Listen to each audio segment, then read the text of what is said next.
हरे कृष्णा। भगवत गीता यथारूप अध्याय 5 कर्म योग कृष्ण भावना भावित कर्म श्लोक संख्या 1।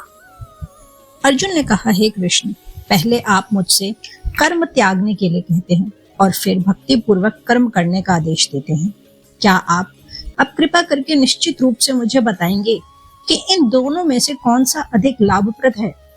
तात्पर्य: भगवत गीता के इस पंचम अध्याय में भगवान बताते हैं कि भक्ति पूर्वक किया गया कर्म शुष्क चिंतन से श्रेष्ठ है। भक्ति पथ अधिक सुगम है क्योंकि दिव्य स्वरूपा भक्ति मनुष्य को कर्म बंधन से मुक्त करती है।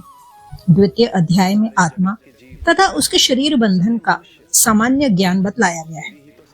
उसी में बुद्धि योग अर्थात भक्ति द्वारा इस भौतिक बंधन से निकलने का भी वर्णन हुआ है। तृतीय अध्याय में यह बताया गया है कि ज्ञानी को कोई कार्य नहीं करने पड़ते।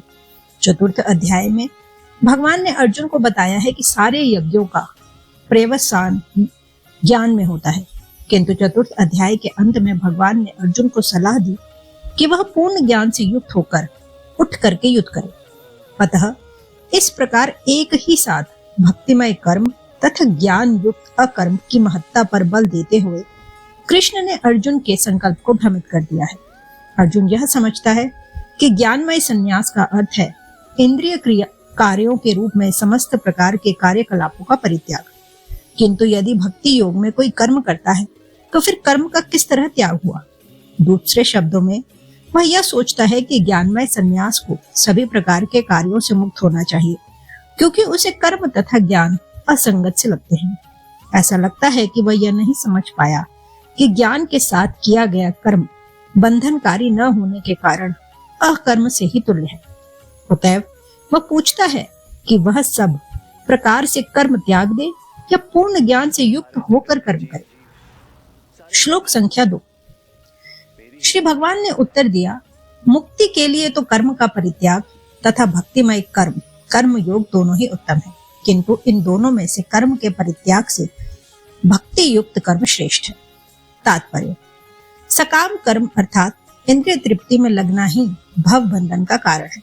जब तक मनुष्य शारीरिक सुख का स्तर बढ़ाने के उद्देश्य से कर्म करता रहता है, तब तक वह विभिन्न प्रकार के शरीरों में देहांतरण करते हुए भव बंधन को बनाए रखता है। इसकी पुष्टि भागवत में इस प्रकार हुई है। लोग इंद्रिय तृप्ति के पीछे मत है।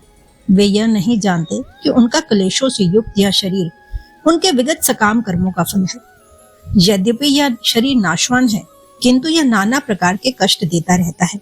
अतः इंद्रिय तृप्ति के लिए कर्म करना श्रेयस्कर नहीं है। जब तक मनुष्य अपने असली स्वरूप के विषय में जिज्ञासा नहीं करता, उसका जीवन व्यर्थ रहता है, और जब तक वह अपने स्वरूप को नहीं जान लेता, तब तक उसे इंद्रिय तृप्ति के लिए सकाम कर्म करना पड़ता है। और जब तक वह इंद्रिय तृप्ति की इस चेतना में फंसा रहता है, तब तक उसका देहांतरण होता रहता है। भले ही उसका मन सकाम कर्मों में व्यस्त रहे और अज्ञान द्वारा प्रभावित हो, किंतु उसे वासुदेव की भक्ति के प्रति प्रेम उत्पन्न करना चाहिए। केवल तभी वह भव बंधन से छूटने का अवसर प्राप्त कर सकता है। अतः यह ज्ञान ही कि वह आत्मा है, शरीर नहीं, मुक्ति के लिए पर्याप्त नहीं। जीवात्मा के स्तर पर मनुष्य को कर्म करना होगा, अन्यथा भव बंधन से उबरने का कोई अन्य उपाय नहीं है।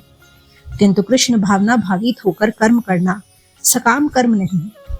पूर्ण ज्ञान से युक्त होकर किए गए कर्म वास्तविक ज्ञान को बढ़ाने वाले। बिना कृष्ण भावनामृत के केवल कर्मों के परित्याग से बद्ध जीव का हृदय शुद्ध नहीं होता। जब तक हृदय शुद्ध नहीं होता, तब तक सकाम कर्म करना पड़ेगा।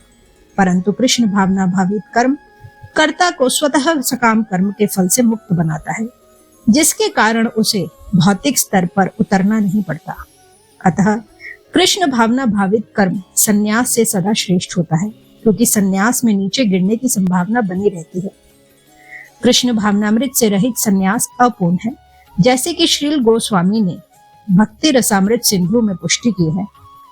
जब मुक्तिकामी व्यक्ति श्री भगवान से संबंधित वस्तुओं को भौतिक समझकर उनका परित्याग कर देते हैं, तो उनका संन्यास अपूर्ण कहलाता है। संन्यास तभी पूर्ण माना जाता है जब यह ज्ञात हो कि संसार की प्रत्येक वस्तु भगवान की है और कोई किसी भी वस्तु का स्वामित्व ग्रहण नहीं कर सकता। वस्तुतः मनुष्य को यह समझने का प्रयत्न करना चाहिए कि उसका अपना कुछ भी नहीं है, तो फिर संन्यास का प्रश्न ही कहाँ उठता है। जो व्यक्ति यह समझता है कि सारी संपत्ति कृष्ण की है, वह नित्य सन्यासी है। प्रत्येक वस्तु कृष्ण की है, अतः उसका उपयोग कृष्ण के लिए किया जाना चाहिए। कृष्ण भावना भावित होकर इस प्रकार का पूर्ण कार्य करना मायावादी सन्यासी के कृत्रिम वैराग्य से कहीं उत्तम है।